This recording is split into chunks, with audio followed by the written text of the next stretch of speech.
This is how you can go from 5s and 6s to 8s and 9s before the exam. Very highly requested video, so be sure to save it for later. My name's Tilly, I got almost all grade 9s at GCSE, those 2 8s are the bane of my existence. And this is exactly what I did to get those grades up, because my mock exam results were not very good. So the first thing you need to do is know what you don't know. And I bang on about it all the time, working on your weak areas and focusing on the subjects that you're weaker at as well. I was persistently getting the top marks in ICT and business.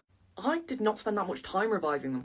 Chemistry, however, I did so much revision for. So not just spending an equal amount of time on each subject, you need to dedicate more time to subjects you find harder. And as I was saying, those topics that you find more difficult, you need to spend the majority of time on them, but start with them as well. Because if you are going to run out of time before the exam, you want to run out of time to cover the concepts and topics that you're happy with. Hopefully you won't run out of time, but if you have limited time available, you need to make sure you're using it effectively. So that's those topics. If they came up on the exam, you'd have no idea how to answer them. And you need to revise. Often, you need to relearn things. There were some things in the GCSE sciences I just didn't get. I had to go on YouTube and basically reteach myself. And in that, I was making revision resources, condensing notes in a way that made sense to me. And then essentially relearning concepts that you didn't really get the first time around. But the key thing that you need to do, you don't stop there. You don't stop, oh, I've learned it now, like next topic. No. You need to do exam question practice. Absolutely plow through past paper questions. Use question packs for specific topics you find difficult. And the key to actually increasing your grade is that exam practice. There's no better practice for the exam than the exam itself. Be doing practice papers under time conditions. Ensure that you're not running out of time when you're doing these practice papers.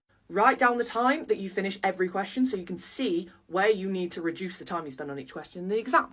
Exam technique is worth more than just going over topics that you understand again and again and again. And also, when you do practice paper questions, you pick up on that exam technique, but you also pick up on key phrases that are in the mark scheme, and then it helps identify further gaps in your knowledge. You think you understand something, but then you get the exam question wrong. You might be like, oh wait, I didn't understand this thing that I thought I was really comfortable with at all. And then you go back to learning it again. Go back to YouTube, go back to your teacher, go back to your textbook.